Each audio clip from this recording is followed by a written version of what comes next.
What is up, everybody? Welcome into Shout, a Buffalo football podcast. It is 3 p.m. on this beautiful Wednesday afternoon. The Bills wrapped up their second practice of the week, the second practice that James Cook participated in. Some big news on that front earlier this morning. We'll obviously get into all of that on today's episode, which is obviously brought to you by Amtrak, and Amtrak's Empire Service offers frequent departures daily from Niagara Falls, Buffalo, all the way to New York City. Stops include Rochester, Syracuse, Utica, Schenectady, Albany, Hudson, Poughkeepsie, Rhine Cliff, and more. No middle seats, plenty of legroom, free Wi-Fi, and no baggage fees. Kids even ride 50% off.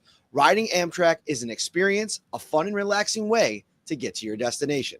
What is up, Ryan Talbot? How are you, buddy? Not as good as James Cook, but I'm here. Not as good as James Cook. You know, your bank account didn't bloat like Mr. Cook's did today. Obviously signing a new 4-year extension worth $48 million, $48 million, excuse me. And that comes with a $12 million per season average annual salary. $30 million of that money is guaranteed, which is actually the third highest guaranteed number at running back in the NFL, behind only Saquon Barkley, who ended up getting $36 million on his last deal, and Ashton Jeanty, just under $36 million, got a fully guaranteed rookie contract, which I think I didn't even realize that actually when I was going through the extension or the money on Spot Track. That one kind of, I glanced over that one or whatever. That popped to me like, wow, Ashton Jeanty, big time money. But what's your first impressions of the numbers? And honestly, like, it's hard to fully react to the numbers because we don't actually have the structure of it, how much it'll truly end up being, how long the commitment is for the Bills. I would imagine they probably can get out of it somewhere after the 27 season, but we got to wait for the details. You see the deal, it's done. Did you expect it to happen before the start of the season? And where do you think the Bills landed in terms of value? So I thought there was a good chance it was going to happen when James Cook returned to practice yesterday. You don't just have this holdout for about a week and then just suddenly return unless there's been motion forward in terms of the contract talk. So I didn't know it was going to be that quick in terms of 24 hours later signing the deal, but I figured at least they had reached some common ground. In terms of the amount that we know of, the averages, $12 million is right where I had it. After the Kyren Williams deal went through, I said offer him 3 for 36 with, I think it was 26 or 27 million. I said in my tweet, and call it a day. Well, they added another year, but they stayed right at that $12 million average. And I did get some pushback when I noted that a week or so ago. He's not a 3-down back. Williams plays 85% of the snaps, et cetera, et cetera. Cook's been more efficient than Williams over the course of his career in terms of yards per carries, the receiving yards. The touchdowns kind of came on last season where they weren't there so much in the first two, where Williams still has the edge there. But I said, you know, you're probably going to, see an uptick in his snaps now. He's going to probably go up a little bit higher, even though they still have Ty Johnson, Ray Davis in that fold. But same with Kyren Williams. They have a bunch of backs now that they've drafted the last few years with the Rams where his snap count might come down. Throw in the fact that you're still going to have a salary cap that goes up every single year. And I think this is a good number for James Cook.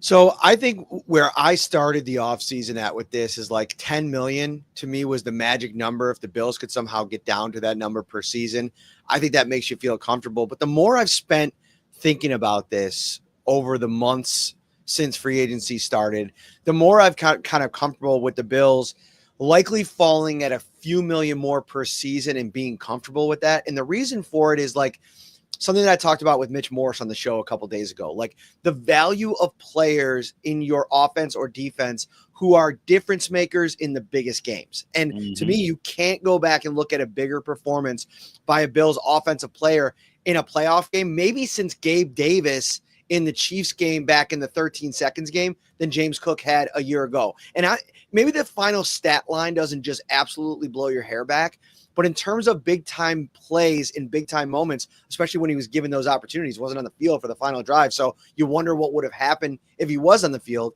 I think he's important to what they do. I think he's weapon number one in this offense. They're paying him now to be that number one weapon. And I think in a Super Bowl season, to be able to empower your number one weapon in this way. Hey, we believe in you. 30 million guaranteed, $48 million worth. Like, I think that there's a little bit of confidence that you're placing in that player to maybe even elevate their game to another level. Maybe that doesn't mean going from 48% of the snaps to 87 like Kyren Williams. Yeah. But even if it ends up being somewhere around 55 to 60% and you're still getting the production that he has been so notorious for over the last 2 seasons, I think you sign up for that. And this deal is also going to look a lot different in 2026 and 2027. Once some of these other younger running backs start getting their extension, it's going to knock him down a little bit. 100%. And I don't remember who tweeted. I wish I had it in front of me right now. Someone, you mentioned Ashton Genty. His workload from college is about the same as what James Cook has been from college and the pros. So, he still has so much tread on the tires in terms of usage. The Bills have been smart with him. They said today a big part of the reason he hasn't been necessarily a 3-down back, they love the explosiveness that he brings to the table, and they want to keep that. You can still give him a little bit more in terms of the snap share and the carries, like you said, 55, 60%, while finding a role for Ray Davis and Ty Johnson. This, to me, just signals that this is the core. This is that young core that they're taking a chance to win a Super Bowl with. Obviously, extending Josh Allen again. You have James Cook, Khalil Shakir, Greg Rousseau, Terrell Bernard. They've re-signed Deion Dawkins and Spencer Brown in the recent past. They have a lot of money tied up in certain positions, but this right now is what they're saying. We're going to take our swing for a championship with these guys, and we're going to have to build around them, Cook being included. It is amazing how much different the Bills offense looks with James Cook on the field, right? Like, I was sitting here all off season talking about the belief I think that the Bills have in Ray Davis. If he's asked to, be the lead back, whether it be James Cook isn't out because he's holding in, or if maybe he misses a game in a regular season, I think that there's confidence in the player, but it looks completely different when James Cook is out there. And I think that there's also room to grow within the offense in terms of what he can be as a receiver. Like, I think a lot of eyes should be on Joe Brady with how he's utilizing a lot of these players and the positions that they're putting these guys in. I think James Cook is going to tote the rock. I think he's going to run in between the tackles. They're going to get him on some outside zone stuff. They're going to do all the things we've come to know of James Cook in this offense. But I think what, to me, this says, you could say that I get it. Khalil Shakir's contract is for more money, but in terms of where that slots Khalil Shakir in the league versus his peers at wide receiver, this move for James Cook tells you that the Bills view him as one of the top players at his position in the NFL. And I think that the way you double down on that is by empowering Joe Brady to put him in spots to kind of put the team on his back at moments and take some even more pressure off of Josh Allen. Yeah, he's not just a running back. He is a weapon for this team because of the way you can utilize him and the way that any carry or reception can go to the house with that extra gear that he has.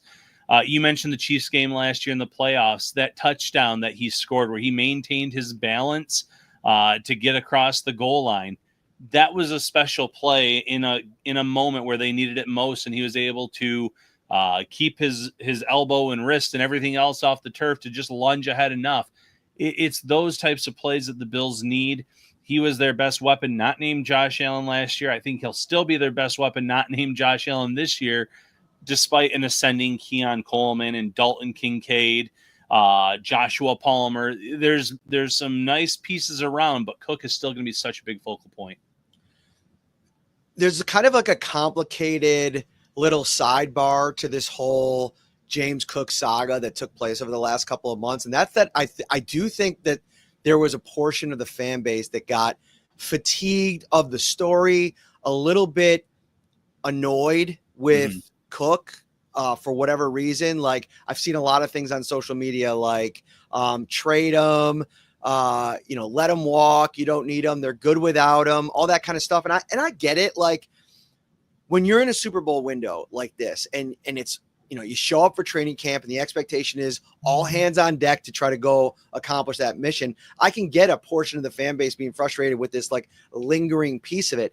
But I do think that, like Mitch said it really well the other day, it's like, it's just part of the NFL sphere. And I think if you take this situation in a vacuum and you look just at this versus some of the other siloed situations around the league. I know they're different because Trey Hendrickson is a super veteran, right? He's looking for maybe his last contract, so not apples to apples. But Micah Parsons coming off of his rookie contract and looking for an extension, that has been an absolute mess. And I think with the way that the Bills handled it, the roster handled it, the coaches, and then obviously the general manager. And then kudos to James Cook for, I think, to the point where he did hold in, he kind of handled everything in a pretty professional manner, as opposed to like maybe how he could have done it.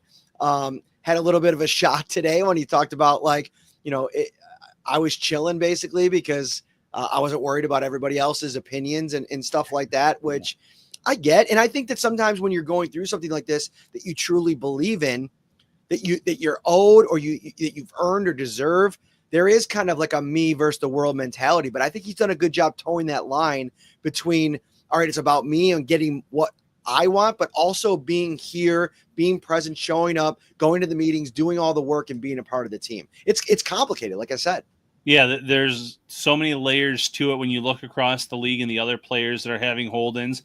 And you're right, most of those cases are veteran players in Pittsburgh, in Dallas, in Washington, et cetera, with star players leaving for either their last contract or a big money deal.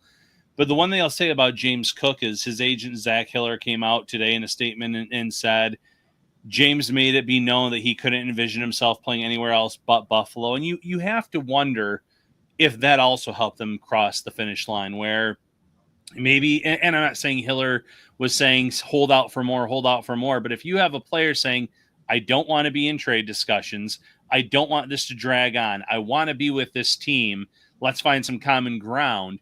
So I can envision him doing it just based on the fact that he said, and he made it known he wanted to be a Buffalo Bill. Sometimes these get ugly. In the case of Micah Parsons, who made the trade request in the last week or so, it never got ugly. It never got to that point here. There was the hold in. There was the good conversation that Sean McDermott alluded to where they agreed to suit him up for the first preseason game. They wanted him to play, but he wouldn't do that. So common ground was reached, at least in that situation. And then obviously you saw that Brandon Beane today said, if you want this to continue the negotiations, you got to be out there practice. And sure enough, he does. And 24 hours later, deal's done. The other part of this too is I think this frees the Bills up to really address the wide receiver position in the draft next year, wherever they end up doing it. Obviously, you have Josh Palmer, Khalil Shakir, and Keon Coleman, who are in the mix over the next couple of seasons. But had the Bills not done this deal with James Cook, and they are paying top dollar to bring him in, so that's part of the conversation. But now you're thinking about next year, like drafting a running back on day one or day two is in play, right? Like if you're looking to replace what James Cook has become in this offense, that's going to be something that this organization is tasked with. And I think finding that perfect fit is also challenging because of all the different things that James Cook means to this offense. I think in the end of the day, sometimes you got to pay a little bit more. They got 4 deals done this offseason that, you really got a hometown discount. Probably could have gotten most of those deals on the open market. And I think you kind of take that all into account when you sign up for the deal that they gave James Cook, and you come out of it saying, listen, moving forward this year and probably the next 3, you're better with James Cook on the roster than without him on the roster. Yeah, 100%. And to your point, it frees them up to do just about anything in terms of positions of need. Right guard, if they can't come to terms at center, they could be looking for offensive linemen. The safety position, we've talked about how banged up Taylor Rapp has been in his career and in time in Buffalo, Cole Bishop. So this allows them to go any direction that they want potentially. There's not that big gaping hole on this offense with a playmaker missing because now they know they have James Cook long term. Thank you so much for watching Shout on this Wednesday. A lot to get to, some Some little tidbits over the last couple of days. The injury list is growing. If you're watching on YouTube, make sure you hit that like button, subscribe to the channel as well. Ryan, we got to the practice field today, and obviously James Cook was the big story, but all of a sudden you look up and there's 1, 2, 3, 4 wide receivers not practicing, and you're like, what is going on here? It feels like it's coming in waves. So obviously no Khalil Shakir still. Curtis Samuel looks like he's getting closer, but he's not practicing. Those are your first two. Then it's Elijah Moore and Tyrell Shavers not practicing today. We don't have an injury update on those players yet. We don't know exactly what they're dealing with. Shavers was out there watching practice and kind of, doing some stretching, stuff like that, but doing no work off to the side.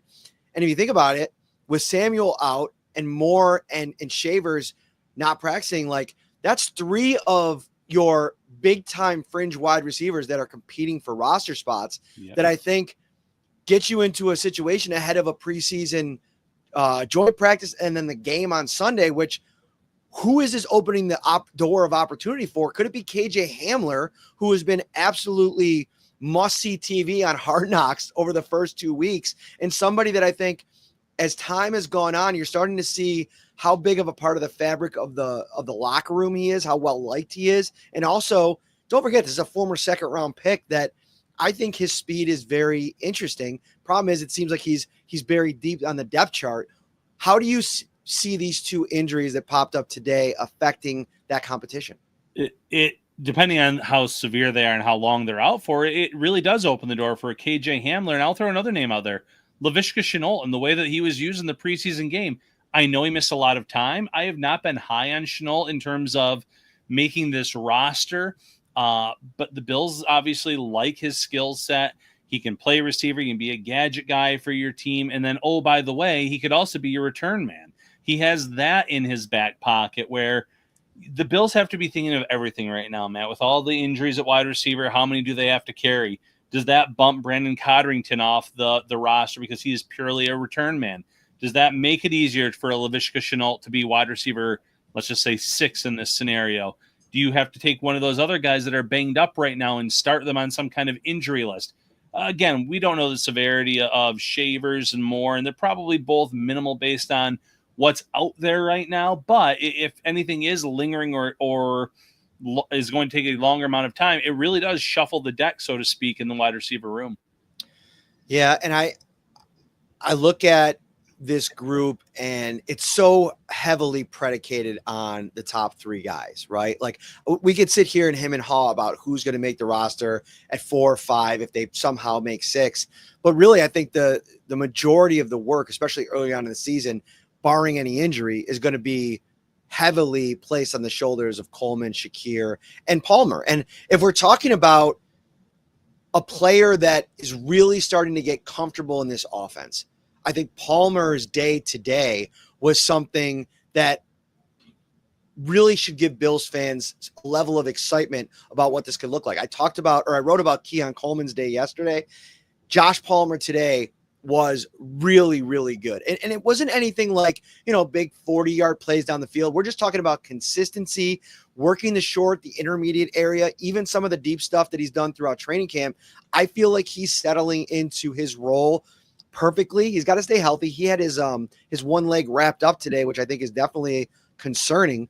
But across the receiver room right now, you have your bona fide 1 and 2 really establishing themselves in the practice setting. I'm excited to see them go up against another team in Chicago in the practice on Friday, and then obviously in the game.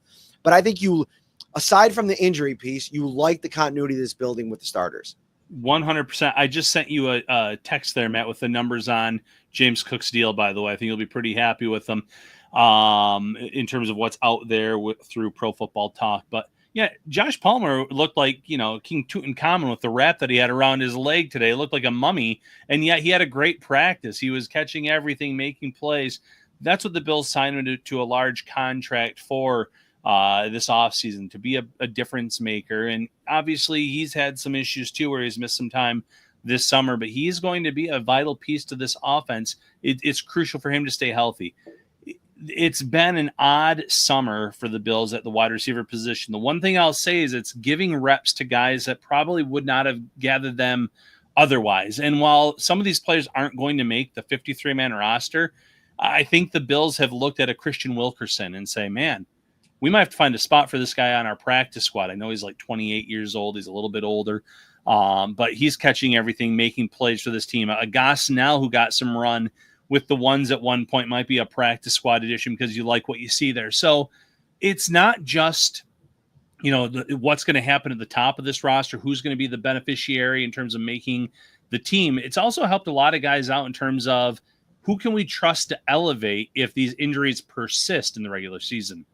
Yeah, so let's take a look through this report from Mike Florio over at Pro Football Talk. The new contract comes with a signing bonus reportedly of $9 million. The new money average on the 4-year extension, after you take in all like the little details, like the escalators and all the kind of things that go behind the contract, $11.5 million per year, $15.28 million fully guaranteed at signing. So that's a little bit different, right? Like then the $30 million that comes out, that's like the total injury guarantee. By 2026, the full guarantee increases to 25.91, $28.82 million fully guaranteed by 2027. From signing, if you include the last year of his rookie deal, the contract now has a value of $10.254 million per year over 5 years, and Cook was due to make $5.271 million in 2025. So, I mean, essentially, this probably ties you to James Cook if you don't want to eat considerable dead cap and through the 2027 season, which I think at those numbers, sign me up, right? Like, because this is going to be one of the top pieces of your offense paired with, what is going to be still very much prime seasons of Josh Allen. Yeah, and prime seasons of James Cook. This is not an older player, so you have him through 2027 in his prime as he's ascending and maybe still hasn't even scratched the surface of what his prime looks like after a 16 touchdown rushing season, 18 total.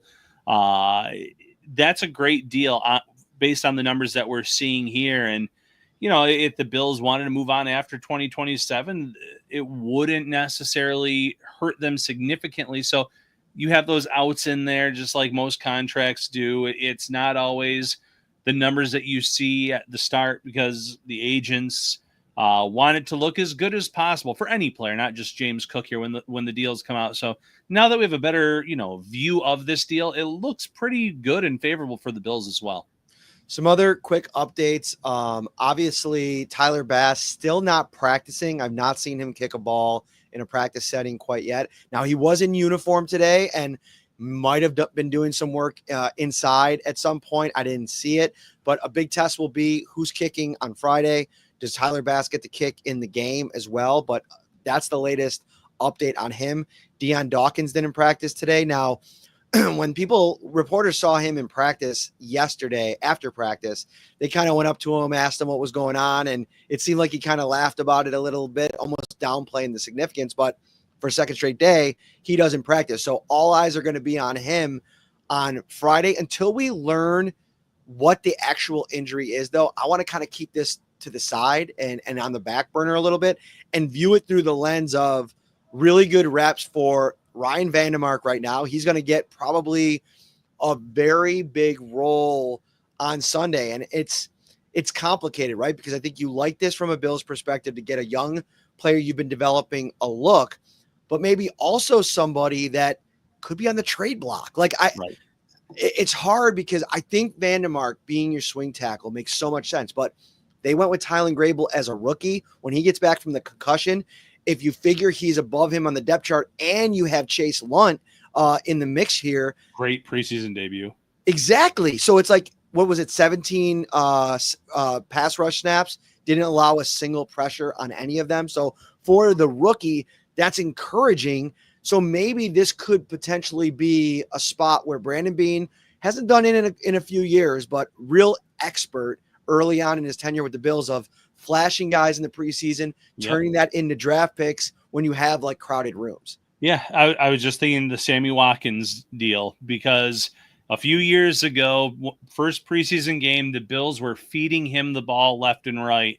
And you're like, oh man, this guy's going to have a great season for the Bills. And the next day or 2 days after, I think it was the next day, traded, gone. It was all for a showcase. And, you and I are both in agreement. Ryan Vandemark is a very solid depth piece. And if the Bills have him on this roster in 2025, fantastic. But we also think he's good enough to start or be a significant contributor elsewhere. So showcasing him in the joint practice, showcasing him in this preseason game, it could be very good business for the Bills in terms of what's out there. What are other teams looking for? A lot of teams probably want to upgrade their tackle room, and Vandemark can certainly do that. He doesn't have the versatility of a Ryan Bates, but Bates came to mind because of the whole Chicago connection, and that's who they're going against this week. But you look at Vandemark and the way he performed. It was regular season last year against the Chiefs, I believe, where he really held his own in that matchup. He's really shown they can play on a big-time level against the best opponents in a very short time span. But if he does that again, don't be surprised if the Bills at least consider a move like that. So many people watching here on this Wednesday. Thank you so much for being a part of the live show. If you're watching on YouTube, smash that like button for us. Subscribe to the show as well. And listen, maybe even take it a step further. Maybe you're feeling a little bit, feeling a little extra, feeling a little froggy. Maybe you want to send a text message to a fellow Bills fan and say, lock in on Shout. The guys are going live right now. Never a bad option, Ryan. Never a bad option. Let everyone know when we're live. It'll become a Shout Insider. Talk directly with us. A lot of avenues that you can pursue as a Bills fan. I want to get to one last thing before we get out of here. I'm excited for the series of shows that we have coming up the rest of the week. Linking up with Mike Sando a little bit later on. That podcast will run, I believe, tomorrow. He put out his QB tiers, talked to the NFL world, the executive world, about all the top quarterbacks, and obviously a lot to dive into with what he's hearing about Josh Allen after his MVP season. And then we'll have the post-practice podcast on Friday, and then obviously I'll be in Chicago for the game. I want to talk about the safeties because Cole Bishop and Taylor Rapp were both back in team drills today. I got to tell you, Ryan, I noticed Cole Bishop playing a level or like with a chip on his shoulder that I've not seen from the rookie. Like, he seems like a very reserved dude for the most part. Like, watching him kind of walking around the facility, even like on the practice field, like young players, it's not uncommon to have them kind of, I don't want to say going through the motions, but really trying to focus in on the details. And, you're getting a lot of information at one time. And I think sometimes that can be overwhelming. And at times for a young player, it's hard to hide that, right? Today during the team stuff, I don't know if it's like one of those things where we haven't talked to him. So a frustrated Cole Bishop, who's missing another big amount of time, gets back on the practice field and is just like, F it. Like, I'm going, balls to the wall. I am going to leave it all out here. I heard one of the coaches before the practice period started said, let's get nasty out there today, right? That's a very common phrase on a practice field. I felt like Cole Bishop was the embodiment of that today. And now it's going to have to translate to the preseason game, right? Like, you want to see if Taylor Rapp and Cole Bishop are going to get reps together in this game. Is that the version of Cole Bishop that we're going to see? Because I think that, to me, would be the thing that cements his place as the starting safety on this team. If not only can he show that he can play fast, he can stay on the field, but also like play with like a physicality and a toughness. Like, I feel like that safety room, I don't want to say it's been missing since like the days of Jordan Poyer, because I think Rapp has had that whenever he's been on the field. Mm-hmm. But if you can add that element with Bishop, the young safety there too, and you get a little bit of swagger from it, I'll be interested to see if that translates onto the field on Sunday. Yeah, another common saying, he needs to play like his hair's on fire right now. I think Sean McDermott coming out and saying, he's missing a lot of time again. He's running out of time here. That better be your wake-up call at this point in time in terms of this is year 2. There was a chance if he had stayed healthy last summer that he could have been in the mix at least for a starting job, and I definitely think he would have been playing a lot earlier than what it ended up being. Now in year 2, it felt like the expectation was to start this year, and now you have these injuries once again that keep you out of action for a good chunk of the summer. So he needs to make some plays in the practice, in the preseason game, and he needs to stay healthy, obviously, most importantly. for the rest of this summer through the remainder of the preseason and show this coaching staff that he can be counted on. Because if he plays great on Sunday night, but he has some other little ding along the way, how do you trust him out there to start? Great comment here. Will Alec Anderson be ready for the Chicago Donnybrook on Friday? Probably alluding to the fact that joint practices tend to have some skirmishes. Let's just call them that. I think he's trending in the right direction. He participated in all the individual stuff today. Obviously, Cedric Van Prangranger still not available. Sean put it at maybe the Tampa Bay game next week for him to be able to return. I don't know. I'd still probably say for the fact that a second-year player has missed the entirety of training camp, it wouldn't be surprising to me if they don't just punt on this season and put him on IR and just kind of take him out of the mix. Kendrick Green has had a really nice training camp. He's sustained an injury today. Trainers were looking at what looked like maybe his elbow, some type of arm deal. He disappears. Everybody thinks he's done for practice. And 2-3 minutes later, he comes trotting back out as like trainers are taping up an elbow guard for him to get back in the game. I mean, you build a lot of, favor with coaches when you're able to get back in there and play hurt. And I think that was a big moment for Kendrick Green, who's a guy that has had an underwhelming career, former day 2 pick, and never really able to find like a sustained starting spot, dealt with some injuries along the way, showed some toughness today. And I think we'll probably see a good chunk of him on Friday or Sunday night. Yeah, Kendrick Green is not a fool. He knows that this isn't his last stop if it didn't work out in Buffalo, but this is a great opportunity for him to learn from one of the best offensive line coaches, if not the best offensive line coach in the NFL. No pressure in terms of having to start, but be that guy that can be counted upon as a depth piece, a guy that can come off the bench and play. He's played meaningful reps in his career. I know it hasn't panned out to date, but getting under that Cromer learning tree and working with this unit, the way that he helped in terms of the shift on the touchdown play to KJ Hamler, he has the smarts. Now it's about getting that, the extra coaching that maybe he was lacking in his first 2 stops in the league, because there was a reason why a lot of people viewed him as one of the best interior linemen in his draft class. Quick question from Scott on X before we get out of here. I think it's a good one. Does Cook need to play more now since he's getting paid as a top back? And the way I read Brandon Beane today, he was on the Pat McAfee show. He obviously talked to the local reporters this morning. My read from him is like they like him in the role that he's in now. Will he play 48% this year? I doubt it. I mean, making $12 million per season on average, 10.5, however you want to kind of slice it up, changes the math a little bit in terms of how much you want to utilize him. But he did make an important point. Like the Bills want him. The best version of James Cook is a fresh version, right? If you're running him into the ground at 70, 80% of the snaps, I just don't think that that's the way to approach this from maximizing his talent and his skill level. The reason why Ty Johnson ends up on the field a lot of times on third down is because the strength of his game is pass blocking. And if that opens things up on third down, and we can kind of take a deeper dive into the third down offense of the Bills last season, you want to lean into those things. And that's not to say that James Cook can't do it or not do it to a suitable level. But if that's something that Ty Johnson does at an elite level, and I think a lot of people around the league would say that, you want to put those players in those positions. And then the 48 to 60% of the snaps that James Cook ends up playing, you're getting 100% of James Cook as opposed to like maybe 90 if you're trying to run him into the ground at 80% of the snaps. Right. Play him an extra series per game, maybe compared to what you were doing last year. And that will definitely put him on an upward tick in terms of his snap count. I think 55-60 is probably the sweet spot, maybe as high as 65%. But they still have Ray Davis, who really did flash as a rookie when given opportunities. And we've talked about the importance of Ty Johnson so many times as a runner, receiver, blocker.